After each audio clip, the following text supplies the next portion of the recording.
पूरे पूर्वांचल में मुझको लग रहा है पूरा सफाया होने जा रहा है बीजेपी का। यहाँ समाजवादी और इंडिया गठबंधन जीतने जा रही है। तो अखिलेश यादव जी जानते थे क्या कि कोविशील्ड में कोई दिक्कत है, जो वो इनकार कर रहे थे उस वक्त? वह जान रहे हैं कि भारतीय जनता पार्टी सिर्फ धन उगाही का काम कर रही है। वह कोई भी कंपनी अगर काम कर रही है तो उसको उससे सीधे 50% को फाइनेंस करना है। अब फाइनेंस करके और जनता चूल्हे बाहर में जा, जनता मरे जिए, उससे कोई मतलब नहीं। आज देखिए नौजवानों को हार्ट अटैक, जो ब्लड क्लॉटिंग हो रहा है, ब्लड जम रहा है, उसके बाद नौजवानों को हार्ट अटैक आ रहा है। ये वैक्सीन की देन है। आपके WHO की रिपोर्ट आ गई। बीफ एक्सपोर्ट कंपनियों से बड़ा मोटा चंदा लिया जाता है, स्कैम खुलते हैं तो कहा जाता है कि ये ऐसा हम ट्रांसपेरेंट कर रहे थे। इन घोटालों को लेकर जो बात सामने आती है, इस पे क्या कहेंगे? यह जो घोटाला हुआ है वह पूरा देश इस जान चुका है। चाहे वो पूरे कोरोना काल में इन्होंने वैक्सीन के नाम पर फंडिंग करवाए, उसके बाद इन्होंने और डिप के माध्यम से जो फंडिंग कराए, जो फंडिंग पूरी जनता जान चुकी है और इनको इसका रिजल्ट इस बार 2024 में जनता देने जा रही है। नमस्कार, इस वक्त हम लोग आजमगढ़ लोकसभा सीट पे परिचर्चा कर रहे हैं। चुनाव के मद्देनजर रखते हुए तमाम लोगों से बातचीत कर रहे हैं। दिनेश जी पे चर्चा हो रही है, साथ ही साथ कई अन्य मुद्दों पर। सर, क्या नाम है आपका? राम प्रवेश यादव। राम प्रवेश यादव जी, क्या कहेंगे आजमगढ़ का माहौल क्या है, किसकी तरफ झुकाव कर रहा है आजमगढ़? आजमगढ़ सदियों से समाजवादी गढ़ रहा है। हाँ। अगर आजमगढ़ में अगर कोई एक ईंट रखा है तो उस पर मुलायम सिंह यादव, माननीय राष्ट्रीय अध्यक्ष अखिलेश यादव जी का नाम है। कौन सी सदी? 2022 में क्या हुआ था सर उपचुनाव में? उपचुनाव में दिनेश जी तय हुए थे। दिनेश लाल यादव जी वो सिलेक्ट हुए थे। उपचुनाव में थोड़ा सा हमारे समाजवादी पार्टी के लोग मजबूती से नहीं लगे, उसमें वह चुनाव जीत गए। मगर मैं बता रहा हूँ आपको कि इस बार 2024 के चुनाव में दिनेश जी का कहीं अता पता नहीं लगेगा। वो तो खूब बढ़िया बढ़िया रैली कर रहे हैं, जनता समर्थन दे रही है। समर्थन दे, ऐसा नहीं है कि 100% पूरे पार्लियामेंट का हम ही को वोट मिल रहा है। मगर यह बता रहा हूँ आपको कि कम से कम 1.5 लाख वोटों से माननीय धर्मेंद्र यादव जी यहाँ से चुनाव जीतेंगे, पार्लियामेंट भेजेंगे आजमगढ़ की जनता। क्या नाम है सर आपका? नुमान प्रधान। नुमान साहब, क्या कहेंगे आजमगढ़ का मूड आपके हिसाब से क्या लग रहा है? धर्मेंद्र यादव चुनाव जीतेंगे। किन मुद्दों पर? जिस कारण से पिछला चुनाव धर्मेंद्र यादव जी जीते थे, हारे थे, उस कारण का निवारण हो गया है। आदरणीय जमाली साहब समाजवादी पार्टी में आ गए हैं, उस बेस पे चुनाव जीतेंगे। अच्छा, हम मुबारकपुर विधानसभा में हैं, जहां से जमाली साहब विधायक भी रह चुके हैं। कुछ ही दूरी पे उनका मकान भी है। क्या कहेंगे, कितना फ़ायदा होगा आजमगढ़ लोकसभा सीट को जमाली साहब के समाजवादी पार्टी में आने पर? जमाली साहब को पार्टी में आने से समाजवादी पार्टी कम से कम 1,20,000 वोट मुबारकपुर विधानसभा देगी उनको। ये तो जमाली साहब की पावर हुई, धर्मेंद्र जी की थोड़ी ना। समाजवादी पार्टी के सभी कार्यकर्ता बहुत मजबूती से जमीन पर लगे हुए हैं और इस बार PDA की सरकार बनाएंगे। और PDA के नारा पर समाजवादी पार्टी जनता के जन जन तक पहुंचकर इस बार मुबारकपुर पूरे 5 विधानसभा में ऐतिहासिक जीत देने जा रहे हैं, जो नंबर 1 पर मुबारकपुर विधानसभा रहेगी। महंगाई और रोजगार पे क्या कह रहे हैं सर?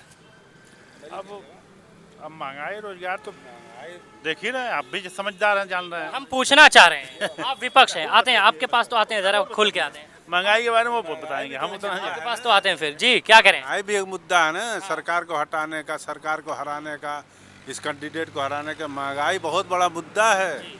सरकार कह रही है कि महंगाई नहीं है, अगर विकास होगा तो इतनी महंगाई तो झेलना होगा। अरे भाई सर, अब विकास होगा तो महंगाई क्यों होगी? विकास होगा तो सस्ताई होगी, महंगाई होगी। आप मानते हैं कि विकास हुआ है 14 के बाद से? ना ना, विकास तो एकदम नहीं हुआ किसी क्षेत्र में? विकास तो जीरो है बड़े भाई, विकास तो जीरो है। ये सरकार का ये ढकोसला है, ये खाली झूठ फसाद सरकार बोल रही है। जनता क्या लगता है विकास की ऐसी कौन सी सरकार है जो विकास की तरफ देखना चाहती है? अरे आप देखें, समाजवादी सरकार अखिलेश की सरकार थी, इसका कम से कम जितना विकास हुआ होगा उसकी 10 गुना विकास समाजवादी में हुआ है। पर दिनेश जी तो कहते हैं कि मुलायम सिंह यादव ने काम किया आजमगढ़ में, नेताजी ने काम किया, लेकिन अखिलेश यादव जी ने एकदम काम नहीं किया, वो अलग हुए। दिनेश यादव ही तो इसको मान रहे हैं कि मुलायम सिंह ने काम किया। उनका लड़का, उनके लड़के अखिलेश यादव हैं, तो उन्हीं के ढर्रे पे चले गए ना। इनको भी एक्सेप्ट करना चाहिए दिनेश यादव के कि ये भी करे होंगे, क्या उनको इनकार कर रहे हैं? वो तो पूछने वाली बात है। एक्सेप्ट कर रहे हैं, लेकिन उन्हीं का बेटा है अखिलेश यादव। उनसे मुलायम सिंह तो तिनको कम नहीं है, जितना मुलायम सिंह काम किए उससे कम भी नहीं किए हैं अखिलेश यादव। बिल्कुल बिल्कुल। उत्तर प्रदेश में जाति को लेकर वोट होगा, कितना परसेंट, तमाम जातियों का, सभी जातियों को पहले देख लेते हैं। जाति पे वोट होता है, ये इसका जवाब दे दीजिए। देखिए, जाति पर वोट नहीं पड़ेगा, वोट पड़ेगा महंगाई पर, वोट पड़ेगा बेरोजगारी पर। जो अभी देखिए परीक्षाएं जो हुई हैं नौजवानों की, जो नौकरी के लिए पेपर लीक की, जो पेपर लीक हुआ है उससे नौजवानों में बहुत ही आक्रोश है।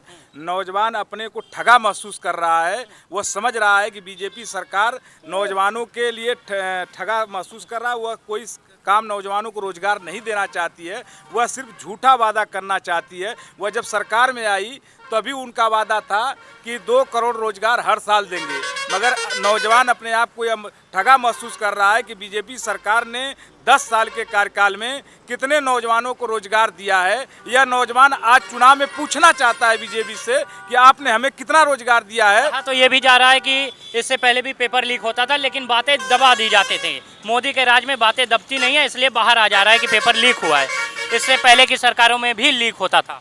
मैं समझ रहा हूं कि 10 साल के कार्यकाल में और 7 साल 8 साल यूपी सरकार में आप बता दीजिए कोई भर्ती हुई हो, कोई नौकरी में सेलेक्ट हुए हों बच्चे, कहीं कुछ नहीं हुआ। सब झूठ फ्रॉड का इनका नारा है, सबका साथ सबका विकास, 400 पार। यह सब इस बार पता लग जाएगा कि 400 पार हो जा रहे हैं कि 150 पार जा रहे हैं। धर्म के नाम पे इलेक्शन है इस बार 24 का, मानते हैं इसको? देखिए, धर्म के नाम पर, धर्म एक आस्था है, उसको हम भी मानते हैं, आप भी मानते हैं, सभी लोग मानते हैं। मगर सबसे बड़ा मुद्दा इस देश के अंदर है रोजी रोटी, कपड़ा और स्वास्थ्य, शिक्षा, बेरोजगारी, महंगाई। यह मुद्दा है। इस मुद्दे पर चुनाव होने जा रहा है। इस मुद्दे पर बीजेपी सरकार पूरे सत्ता से बाहर होने जा रही है, इसलिए कि वह 10 सालों में पूरे देश को ठगने का काम किया है, सिर्फ हिंदू और मुस्लिम को लड़ाने का काम किया है, मंदिर और मस्जिद की बात करने का काम किया है, और विकास के नाम पर जीरो। इनका सब मॉडल जो है वह सब फेल मॉडल है। जनता इनको स्वीकार नहीं करेगी, जनता इनको नकार चुकी है। इस बार पश्चिम से चुनाव हो रहा है, पश्चिम से पीडीए की लहर चल रही है। अब पूर्वांचल आते आते पूरे उत्तर प्रदेश में इनका सफाया हो जाएगा और समाजवादी पार्टी और इंडिया गठबंधन की सरकार बनने जा रही है। आपने इंडिया गठबंधन का नाम लिया, मुझे एक और गठबंधन याद आ रहा है। 2019 में बहुजन समाज पार्टी और समाजवादी पार्टी का गठबंधन था, कई सांसद चुने भी गए। लेकिन अभी 2024 के इलेक्शन में बहुजन समाज पार्टी एकदम अलग है, इंडिया गठबंधन में भी शामिल नहीं है, ना ही एनडीए गठबंधन में। क्या लगता है कि किसकी तरफ बसपा झुकाव करेगी, या बसपा के ना होने से पीडीए पर कितना असर पड़ेगा, समाजवादियों पर कितना असर पड़ेगा? देखिए, समाजवादी पार्टी का जो टिकट वितरण है बहुत ही शानदार राष्ट्रीय अध्यक्ष ने वितरण किया है। और इस बार मैं इधर पूर्वांचल में आप चलिए गाजीपुर, बलिया, आजमगढ़, लालगंज, अंबेडकर नगर, कौशाम्बी, सलेमपुर, सभी सीटें समाजवादी पार्टी इधर जीत रही है। आप मीडिया के साथी हैं, आप पूरी तरह से जानते हैं, आप हर जगह का न्यूज़ ले भी रहे हैं। आप बता दीजिए कि पूरे पूर्वांचल में मुझको लग रहा है पूरा सफाया होने जा रहा है बीजेपी का। यहाँ समाजवादी और इंडिया गठबंधन जीतने जा रही है। परिवारवाद का भी आरोप लगाया जा रहा है। परिवारवाद का किस पार्टी में परिवारवाद नहीं है? हाँ, वो परिवार, उसमें वो परिवार के लोग नहीं टिकट लगे। राजनाथ सिंह है, उनके पुत्र विधायक हैं पंकज सिंह, ऐसा थोड़ा ना है। कहाँ परिवारवाद है समाजवादी पार्टी में? कौन है?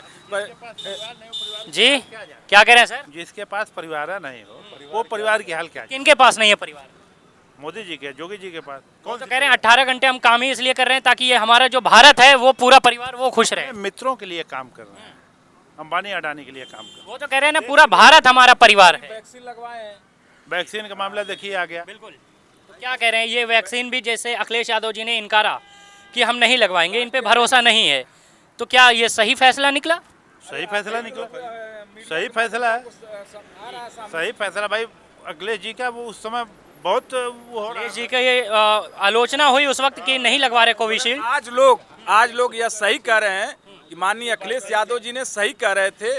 आज यह अपने कमीशन के चक्कर में जो कंपनियां वैक्सीन लगाने का काम किया, उससे यह कमीशन लेकर, चंदा लेकर, कमीशन लेकर और यह वैक्सीन पूरे देश पर लगा। इनको पैसे से मतलब है और इसको देश के गरीब जनता और नौजवान बुनकर और इस देश की जनता से कोई मतलब नहीं इनका है। यह अखिलेश यादव जी जानते थे क्या कि कोविशील्ड में कोई दिक्कत है, जो वो इनकार कर रहे थे उस वक्त? वह जान रहे हैं कि भारतीय जनता पार्टी सिर्फ धन उगाही का काम कर रही है। वह कोई भी कंपनी अगर काम कर रही है तो उसको उससे सीधे 50% को फाइनेंस करना है। अब फाइनेंस करके और जनता चूल्हे बाहर में जाए, जनता मरे जिए, उससे कोई मतलब नहीं। आज देखिए नौजवानों को हार्ट अटैक, जो ब्लड क्लॉटिंग हो रहा है, ब्लड जम रहा है, उसके बाद नौजवानों को हार्ट अटैक आ रहा है। ये वैक्सीन की देन है। आपके WHO की रिपोर्ट आ गई, आई कि नहीं आई अब बताइए। मैं इस पे भी जरा बात करना चाहूँगा। बीफ को लेकर बहुत बड़ी बड़ी बातें कह दी जाती हैं।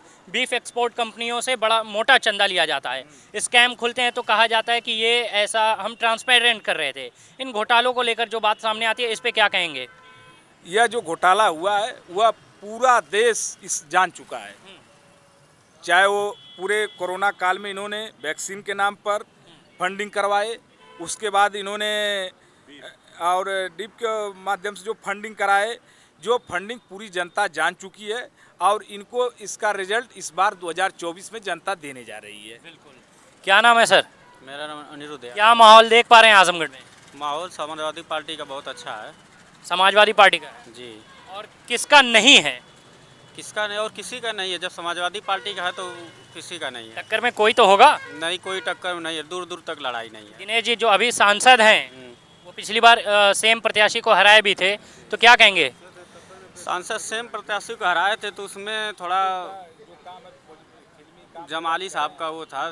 अब जमाली साहब आ गए हैं, जमाली साहब का क्या था? लड़ गए थे। उनका समाजवादी पार्टी का वोट उसमें डिवाइड कर हो गया था। उनको भी तो लोकतंत्र में चुनाव लड़ने का अधिकार है। कहा नहीं, अधिकार सबको है, लेकिन आपकी साथ हैं जो 10, 20, 50 हज़ार काटे थे वो समाजवादी के पास आ गया। 8,000 वोटों से हारे थे। चलिए, बहुत धन्यवाद। इस वक्त हम लोग लोकसभा सीट आजमगढ़ से बातचीत कर रहे थे। यह आजमगढ़ क्षेत्र का शाहगढ़ इलाका आता है। बहुत बहुत शुक्रिया आपका देखने के लिए ज़िया न्यूज़।